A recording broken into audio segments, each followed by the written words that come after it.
उत्तर प्रदेश से तो मिली है मिली सिक्योरिटी, लेकिन पैकेज में उन्हें दिल्ली से भी सिक्योरिटी मिली है।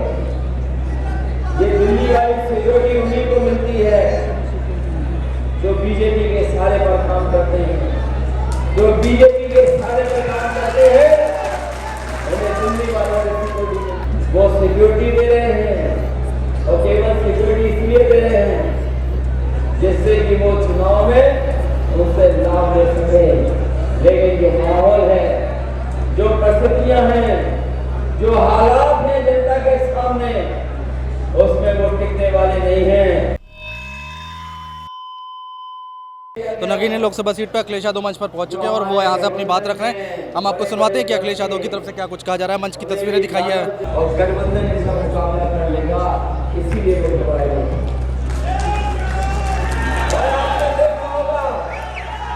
हमारे जो विधायक थे, जो हमारे विधायक हमें छोड़ के चले गए, उन्हें दिल्ली से सिक्योरिटी मिली है, दिल्ली वाला की सिक्योरिटी मिली है। उत्तर प्रदेश से तो मिली है मिली सिक्योरिटी, लेकिन पैकेज में उन्हें दिल्ली से भी सिक्योरिटी मिली है। ये दिल्ली वाली सिक्योरिटी उन्हीं को मिलती है जो बीजेपी के सारे पर काम करते हैं, जो बीजेपी के सारे पर काम करते हैं उन्हें दिल्ली वालों से सिक्योरिटी मिलती है। हमारे विधायक जो छोड़ के गए, आप पता कर लेना, सबको दिल्ली वाली सिक्योरिटी मिल गई है। दिल्ली वाले जो सिक्योरिटी देने में उस्ताद हैं, वो सिक्योरिटी दे रहे हैं और केवल सिक्योरिटी इसलिए दे रहे हैं जिससे कि वो चुनाव में उससे लाभ ले सके। लेकिन जो माहौल है, जो परिस्थितियां हैं, जो हालात हैं जनता के सामने, उसमें वो टिकने वाले नहीं हैं। इस बार किसान, नौजवान और अल्पसंख्यक मुसलमान भाई इस भारतीय जनता पार्टी को निपटाने का काम करेंगे। मैं तो कभी कभी भाषण सुनता हूँ बीजेपी के लोगों को, हमारे गठबंधन का नाम है इंडिया गठबंधन। जो लोग अंग्रेजी जानते होंगे थोड़ी बहुत, वो गठबंधन को जानते होंगे कि गठबंधन का नाम इंडिया गठबंधन है। और ये इंडिया गठबंधन INDIA है। हम और आप तो इंडिया गठबंधन बोलते हैं, लेकिन बीजेपी के लोग इसको इंडी गठबंधन बोलते हैं। इंडी गठबंधन सोचो उन्हें अंग्रेजी ही नहीं पता है, जिन्हें अंग्रेजी नहीं पता हो जानबूझ करके इंडी गठबंधन बोलते हो, वो इसलिए बोल रहे हैं क्योंकि वो इंडिया गठबंधन से घबराए हुए हैं। लोग चर्चा कर रहे थे कि ये गठबंधन नहीं होगा, ये गठबंधन चलेगा नहीं, इंडिया गठबंधन। लोग लखनऊ से लेकर के दिल्ली और दिल्ली से लेकर के पटना तक लोग इस बात की चिंता कर रहे थे कि ये इंडिया गठबंधन बन पाएगा कि नहीं बन पाएगा। मुझे याद है वो दिन जब बिहार के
गठबंधन के प्रत्याशी जो अपनी बहुत महत्वपूर्ण नौकरी छोड़ करके आए, जो जज थे, जो एक अधिकारी थे, उन्हें उस कुर्सी पे बैठ के भी बहुत फैसले करने का मौका मिलता, न्याय दिलाने का मौका मिलता, लेकिन उन्होंने उस कुर्सी को छोड़ दिया और उन्होंने कहा कि इस गलत से जो मैं न्याय दिला रहा हूं वो शायद सब लोगों को न्याय नहीं मिल पा रहा है, हमारे आम लोगों को न्याय नहीं मिल पा रहा, हमारे गरीबों को न्याय नहीं मिल पा रहा, हमारे नौजवानों के अधिकार नौकरी और उन्हें न्याय नहीं मिल पा रहा। इन्होंने अपनी जज की नौकरी जो अभी 17-18 साल और बची थी उसको छोड़ करके आपकी अदालत में आने का काम किया है और मुझे समझना है इनकी मदद करने का काम करें, इनका सहयोग करने का काम करें और इसलिए सहयोग करने की जरूरत है क्योंकि हमारी न केवल हमारे आपके बीच की जो बना बना है भाईचारा है उस पर ही अटैक कर रहे हैं, बल्कि हमारी देश की सीमाएं भी असुरक्षित हैं। यहाँ पर नौजवान होंगे जो फौज की वर्दी पहन करके देश की रक्षा करना चाहते हैं, लेकिन इस सरकार ने बताओ ने आधी अधूरी नौकरी करने का मौका दिया। जो हमारी पक्की वर्दी वाली नौकरी थी, इस सरकार ने एक कानून से उसको बदल दिया। कोई नहीं सोचता था कि अग्निवीर जैसी व्यवस्था लागू हो जाएगी, लेकिन पार्लियामेंट में उन्होंने कानून पास कर करके जो हमारे नौजवानों को वर्दी पहन करके पक्की नौकरी करने का मौका मिलता था उस नौकरी को छीन करके 4 साल की नौकरी कर दी। सोचो आप अगर 4 साल की नौजवान नौकरी करेगा फौज में तो क्या चीन जैसे देश का मुकाबला कर पाएंगे?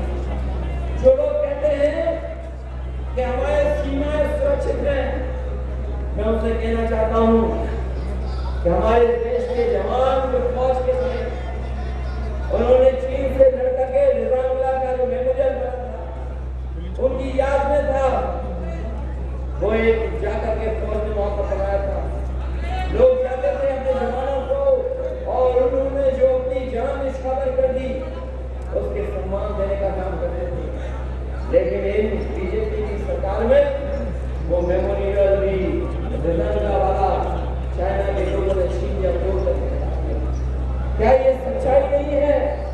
और जब इनसे सवाल पूछा जाता है तो ये कहते हैं कि अगर चीन ने हमारे गांव का नाम बदला है तो हम चीन का नाम बदल देंगे। बताओ हमें कोई क्या चीन के नाम बदलने से हमारी वो जमीन जो छीन ली वो वापस आता है? इसलिए हम आपसे कहना चाहते हैं ये चुनाव केवल हमारे आपके भविष्य का नहीं है बल्कि देश के भविष्य का भी चुनाव है। देश का लोकतंत्र बचेगा कि नहीं बचेगा इसका चुनाव है। बाबा साहब भीमराव अम्बेडकर जी का दिया हुआ संविधान वो बचेगा कि नहीं बचेगा इस बात का चुनाव है।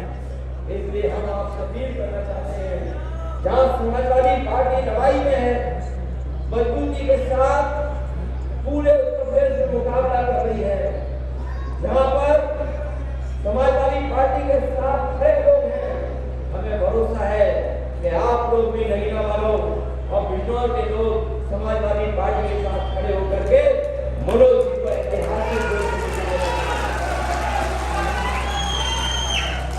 और कभी रिजल्ट देखना चुनाव का हम लोग थोड़ी गलती से हार गए। ये सच है कि सरकार ने दबाव बनाया जिसकी वजह से हम लोग चुनाव हारे, लेकिन अगर हम और आप सब लोग मिलकर के अपने बूथ पर अगर मजबूती से खड़े हो जाते हैं तो शायद उत्तर प्रदेश में समाजवादी पार्टी की सरकार होगी, भारतीय जनता पार्टी की सरकार नहीं होगी। कोई सोच सकता है कि 200 वोट से हार जाएंगे, कोई सोच सकता है कि 300 वोट से हार जाएंगे, कोई कल्पना कर सकता है कि 600 वोट से लोग हार जाएंगे, 700 वोट से हार जाएंगे, 5000 वोट ऐसे अंतर के जिससे हम बहुत सारी सीटें हार गए। और 2022 में अगर केवल समाजवादी पार्टी 3.5 लाख वोट कुछ विधानसभा में ज्यादा पा जाती तो आज भारतीय जनता पार्टी की सरकार नहीं होती, समाजवादी पार्टी की गलती मत करना। हूं कि जिन साथियों को आपने चुन करके भेजा है उनका सहयोग जितना मिलना चाहिए वो अभी नहीं मिल पा रहा। वो नहीं लाए, बहुत बड़ी गलती। ये बात मुझे मन से नहीं कहनी चाहिए थी, लेकिन उसके बावजूद भी मैं कह रहा हूं, क्योंकि ये वो लोकसभा की सीटें हैं जो समाजवादी पार्टी आसानी से जीत सकती है। मुझे याद है जब मैं बहुजन समाज पार्टी के साथ गठबंधन कर रहा था तो उस समय बहुजन समाज पार्टी के नेता ने कहा कि हमें दोनों सीट चाहिए, बिजनौर और नगीना। हमने कहा ये सीटें तो समाजवादी पार्टी जीत सकती है। बोले नहीं नहीं, ये सीटें हम ही लेंगे, और हमने गठबंधन में दोनों सीटें दे दी। और आप लोगों ने उस समय बहुजन समाज पार्टी को दोनों की दोनों बिजनौर और नगीना सीट अच्छे वोटों से जिता करके भेजी। इसलिए ये सीट वो है जो बीजेपी मुकाबला नहीं कर सकती। अगर आप लोग चाहोगे तो समाजवादी पार्टी ऐतिहासिक वोट से जीत करके जाती है। हमें पूरा भरोसा है कि आप सब लोग मिलकर के समाजवादी पार्टी के प्रत्याशी मनोज जी की मदद करेंगे। और राजनीति में कौन आता है अपनी नौकरी छोड़कर? बहुत कम लोग होते हैं जो नौकरी छोड़ करके आते हैं। जो नौकरी छोड़ करके आते हैं वो सरकार के साथ मिलकर के चुनाव लड़ते हैं, वो विपक्ष में चुनाव नहीं लड़ते। ये ऐसे हैं जज जो कुर्सी पे बैठ करके बहुत दिनों तक काम करते रहते हैं, लेकिन इन्होंने सत्ता पक्ष के साथ खड़ा होना स्वीकार नहीं किया। उन्होंने कहा कि हम अपने तमाम ऐसे लोग जो दलित समाज के हैं, पिछड़े समाज के हैं, जो अल्पसंख्यक समाज के हैं, मुसलमान भाई हैं, उनको हम न्याय दिलाने का काम करेंगे। जो काम ये कोर्ट से करते शायद कुछ लोगों को लाभ पहुंचा पाते, लेकिन जब ये लोकसभा में पहुंचेंगे तो आपकी ज्यादा मदद कर सकेंगे, ज्यादा लड़ सकेंगे। और हम आपको भरोसा दिलाते हैं ये लोकसभा में लड़ाई लड़ने का काम करेंगे और उसका वजह हम लोग इनका साथ देकर के इन तमाम ताकतों का मुकाबला कर करके एक भारतीय जनता पार्टी को हटाने का काम करेंगे। इसलिए आप लोग मदद कर देना, यही निवेदन मैं आपसे करने आया हूँ। और बीजेपी से साथ रहना, बीजेपी से इसलिए सावधान रहना क्योंकि इनकी पहचान झूठ और लूट की है। अगर आप घर घर पहुंचा दोगे कि बीजेपी के लोग झूठ भी बोलते हैं और लूटने का भी काम करते हैं, ये वो लोग हैं जिन्होंने दुख और तकलीफ और परेशानी की है। ये वो लोग हैं जो किसी की परवाह नहीं करते भारतीय जनता पार्टी के लोग। और कई मौके ऐसे आए हैं जहां आपने देखा है कि अगर कोई खड़ा हुआ है तो समाजवादी पार्टी भैया मुझे याद है लखनऊ से लेकर के कानपुर और आपके यहाँ पर ऐसी घटनाएं घटी जिस आंदोलन में आप लोग निकल पड़े और आप अपने लिए नहीं निकले थे। संविधान और देश जो आपको अधिकार देता है, जो आपको आजादी देता है, उसको ये खत्म करना चाहते हैं, आपको परेशानी में डालना चाहते हैं। उस आंदोलन में अगर कोई भी कहीं शहीद हुआ है तो अगर किसी ने आगे बढ़कर के मदद करने का काम किया तो समाजवादी पार्टी, चाहे वो लखनऊ का हो, कानपुर का हो, और आपके कस्बे में अगर कोई नौजवान की जान गई इस आंदोलन में, जो देश के आंदोलन था, हमारे अपने अधिकारों का आंदोलन था, उसमें मदद करने का काम अगर किसी ने किया तो समाजवादी पार्टी ने किया था। और हम आपको भरोसा दिलाते हैं कि हम समाजवादी लोग दूसरे दलों की तरह नहीं है जो एक बार मदद कर करके भूल जाए। हम लोग जब कभी भी मौका पाएंगे तो आपके लोगों की मदद करने का काम करेंगे। लेकिन मैं आपसे कहना चाहता हूँ, कुछ लोगों से तो हम लोग सामने लड़ाई लड़ रहे हैं, लेकिन कुछ लोग बीजेपी से मिलकर के समाजवादी पार्टी को कमजोर करना चाहते हैं, क्योंकि उनका डर, उनका भारतीय जनता पार्टी का डर समाजवादियों से है, क्योंकि उनका मुकाबला अगर कोई कर सकता है तो समाजवादी पार्टी कर सकती है। इसलिए आप लोग ऐसी ताकतों से भी सावधान रहना जो समाजवादी पार्टी और आंदोलन को कमजोर कर करके बीजेपी की मदद करना चाहता है। आज के समय पर किसको सुरक्षा मिलती है बताओ? देश के बड़े बड़े नेता जो विपक्ष में थे उनके घर छिप गए, सिक्योरिटी छूट गई। हमारे पास सिक्योरिटी थी, हमारी सिक्योरिटी हमारे और लोग थे, उनकी सिक्योरिटी छिन गई। दिल्ली में और पार्टी के बड़े बड़े नेता, उनकी सिक्योरिटी छिन गई। लेकिन पता नहीं क्या हुनर है कि जो सिक्योरिटी छीनती है सरकार, वो दूसरों को सिक्योरिटी दे रही है। ये बात समझ में आ रही है कि नहीं समझ में आ रही है? इसलिए ऐसे लोगों से भी सावधान रहना, जो आगे से तो आपके दिखाई दे रहे हैं, लेकिन हो सकता है पीछे से दूसरे दलों से मिले थे। और हमने तो बहुत से दलों को बहुत करीब से देखा है, बहुत से करीब से गठबंधन कर करके भी देखा है।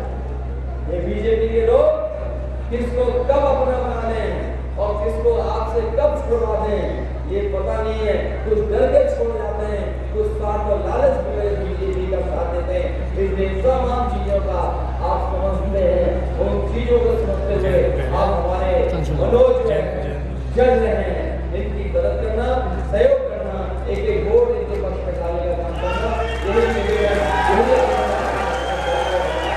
बहुत कर सकता हूँ।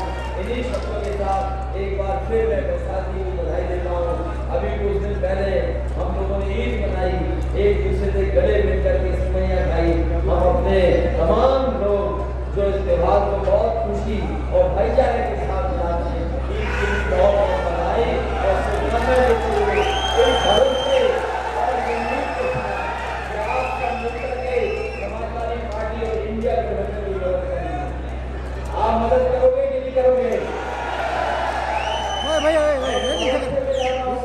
तो अखिलेश यादव मंच से अपनी बात रख रहे हैं और सिक्योरिटी का जिक्र करते हुए यहाँ पर बड़ा हमला किया है। जो यहाँ पर चंद्रशेखर को सिक्योरिटी मिली और उन्होंने कहा कि सिक्योरिटी उन्हीं को मिलती है जो बीजेपी का से मिले होते हैं। तो एक तरह से चंद्रशेखर पर हमला करते हुए अखिलेश यादव दिखाई दे रहे हैं और अपने पूरे जोश के साथ यहाँ पर मंच से अपनी बात रखते हुए दिखाई दे रहे हैं। भारतीय जनता पार्टी पर कई तरह की बातें बोली अखिलेश यादव ने मंच से और अब उनका भाषण खत्म हो गया है और यहाँ से अब भीड़ जो है वो धीरे धीरे जाएगी। देखिए अखिलेश भैया जिंदाबाद के नारे लग रहे हैं। भीड़ दिखाइए एक बार अनुज, इधर भीड़ दिखाइए किस तरह से भीड़ आई हुई है। यहाँ पर नगीना के मैदान में ये भीड़ आई हुई है और बड़ी तगड़ी फाइट पश्चिमी उत्तर प्रदेश की होती दिखाई दे रही है। दूसरी बड़ी जनसभा, दूसरी बड़ी रैली अखिलेश यादव यहाँ पर करते हुए दिखाई दे रहे हैं। पहली रैली उन्होंने पीलीभीत से की और अब दूसरी रैली नगीना में कर रहे हैं। इसके बाद चले जाएंगे बिजनौर, मुजफ्फरनगर और वहाँ पर भी बड़ी रैली करते हुए दिखाई देंगे। फिलहाल इस रैली की, जनसभा की हर एक तस्वीर हम आपको दिखाने की कोशिश कर रहे हैं, हर एक तस्वीर हम आपको दिखाने की कोशिश कर रहे हैं और एक एक यहाँ पर अच्छी खासी भीड़ देखने को मिली है। लेकिन अब ये भीड़ वोटों में तब्दील होती है या नहीं होती है, ये आने वाला वक्त बताएगा। भारत एक्सपोज देख रहे हैं, देखते रहिए।